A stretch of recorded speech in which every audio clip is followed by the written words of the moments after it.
మన ప్రభు అయిన యేసుక్రీస్తు ప్రభు నామమున మీకు శుభాలు తెలియజేస్తున్నాను. ఈరోజు కొన్ని ప్రాముఖ్యమైన విషయాలతో మేము ముందు రాబోతుంటున్నాం. చూడండి, మీరు లేఖనాలను గమనిస్తున్నప్పుడు, మనం లేఖనాలను ధ్యానిస్తున్నప్పుడు చాలా ప్రాముఖ్యమైనటువంటి విషయాలు మనకు కనబడుతూ ఉంటాయి. చూడండి, యేసుక్రీస్తు ప్రభు యొక్క మరణాన్ని మనం గమనించినప్పుడు అది ప్రాముఖ్యంగా మనకు కనబడుతూ ఉందనే విషయాన్ని మనం గమనించాలి. మనం లేఖనాలను మనం గమనిస్తున్నప్పుడు చాలా ప్రాముఖ్యమైనటువంటి విషయాలు మనకు కనబడుతూ ఉంటాయి. చూడండి, మీరు యేసుక్రీస్తు ప్రభు వారి యొక్క జీవితాన్ని మీరు గమనిస్తుంటున్నప్పుడు కూడా అది ప్రతి దశలో చాలా ప్రాముఖ్యమైనటువంటి వివరాలు మనకు కనబడుతూ ఉంటాయి. చాలా ఆశ్చర్యాన్ని కలిగించేటువంటి జీవితంగా యేసుక్రీస్తు ప్రభు వారు మనకు కనబడుతున్నారనే విషయాన్ని మనం గమనించాలి. చూడండి, యేసుక్రీస్తు ప్రభు వారి యొక్క జీవితాన్ని మనం చరిత్రలో మనం గమనిస్తుంటున్నప్పుడు ఎవరో జీవించినటువంటి జీవితాన్ని అతను కలిగి ఉన్నాడనే విషయాన్ని మనం గమనించాలి. అదే విధముగా యేసుక్రీస్తు ప్రభువు వారి యొక్క జీవితాన్ని మనం గమనిస్తూ ఉంటున్నప్పుడు అపోస్తలుడైనటువంటి పౌలు మొదటి కొరింథీయులకు రాసినటువంటి పత్రిక 15వ అధ్యాయంలో ఈ విధముగా రాస్తా వచ్చాడు. లేఖనముల ప్రకారము క్రీస్తు మన పాపముల కొరకు మృతి పొందెను, సమాధి చేయబడెను, లేఖనముల ప్రకారం ఆయన 3వ దినమున లేచెను అనేటువంటి విషయాన్ని అక్కడ అపోస్తలుడైనటువంటి పౌలు తెలియజేస్తా ఉన్నాడు. చూడండి, మీరు లేఖన ప్రకారం మీరు గమనిస్తున్నప్పుడు క్రీస్తు 3వ దినమున లేచాను. చూడండి, యేసుక్రీస్తు ప్రభు వారి యొక్క జీవితాన్ని మనం గమనిస్తున్నప్పుడు చాలా ప్రశస్తమైనటువంటి జీవితంగా మనకు కనబడతా ఉంది. ఆయన యొక్క జీవితంలో అనేకమైనటువంటి ఆశ్చర్యమైన కార్యాలు చేసి అనేకమైనటువంటి అద్భుతాలు చేసినటువంటి వాడిగా కనబడుతున్నాడు. యేసుక్రీస్తు ప్రభు వారు మనుషులందరి కొరకు కూడా మరణించినట్టుగా మనకు కనబడతా ఉంది. అయితే యేసుక్రీస్తు ప్రభు వారు మనుషులందరి కొరకు ఏ విధముగా తాను మరణించాడో అదే విధముగా దినమున ఆయన తిరిగి యేసుక్రీస్తు ప్రభు వారి యొక్క పునరుద్ధానం మనం గమనిస్తున్నప్పుడు చాలా ప్రాముఖ్యమైనటువంటి విషయాలు మనకు కనబడుతూ ఉంటాయి. మన యొక్క విశ్వాసం అనేది కూడా ఆ పునరుద్ధానమైనటువంటి ఒక పునాది మీద నిలపబడిందనే విషయాన్ని మనం తెలుసుకోవాలి.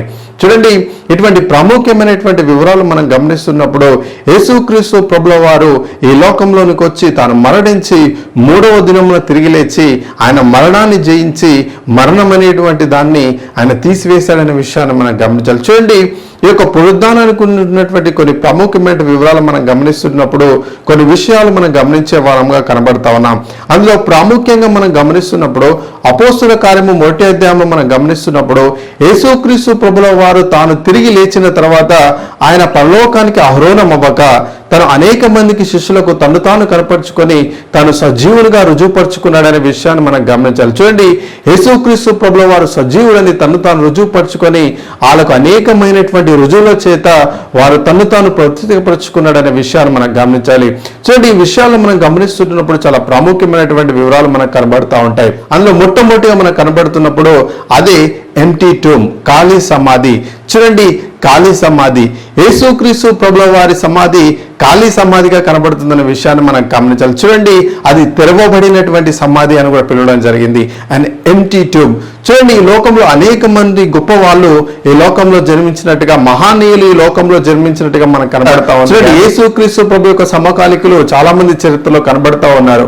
అరిస్టాటిల్ కనబడుతున్నాడు, అగస్తు కైసర్ కనబడుతున్నాడు, టిబేరియా అనేటువంటి చక్రవర్తి మనకు కనబడుతున్నాడు. చూడండి, అనేక మంది రోమా చక్రవర్తులు, గొప్ప గొప్ప తత్వజ్ఞానం కలిగినటువంటి వారు, ఫిలాసఫర్స్ మనకు కనబడుతున్నారు. కానీ వాళ్ళు మరణాంతరము వాళ్ళు సమాధిలో పెట్టబడ్డారు, ఆ సమాధులకే పరిమితమయ్యారు. కానీ వాళ్ళు ఆ సమాధుల్ని తిరిగి జయించలేకపోయారు, వాళ్ళు తిరిగి మరణాన్ని జయించలేకపోయారు. కానీ యేసుక్రీస్తు ప్రభువు వారు మాత్రమే ఆయన యొక్క సమాధిని తిరిగి లేచి ఆయన యొక్క మరణాన్ని జయించి ఆయన తిరిగి లేచినట్టుగా కనబడతా ఉన్నారు. దీన్ని ఖాళీ సమాధి అని పిలవడం జరిగింది. చూడండి, మీరు ఇదే విధంగా మీరు సువార్తలు మీరు గమనిస్తుంటున్నప్పుడు అక్కడ కొన్ని ప్రాముఖ్యమైనటువంటి విషయాలు మనకు కనబడతా ఉంటాయి. చూడండి, యేసుక్రీస్తు ప్రభుల వారు తిరిగి లేచిన తర్వాత తన మరణాన్ని జయించిన తర్వాత అక్కడ ఉన్నటువంటి కొద్దిమంది స్త్రీలు యేసుక్రీస్తు ప్రభు యొక్క సమాధి దగ్గరికి వెళ్ళి ఆయనకు సుగంధ ద్రవ్యం రాద్దామని ఆదివారం తెల్లవారుజామున వాళ్ళు వెళ్తా ఉంటున్నప్పుడు ఆయన యొక్క సమాధి తెరవబడి ఉండడం చూసి కలవరపడినట్టుగా మనకు కనబడతా ఉన్నాయి.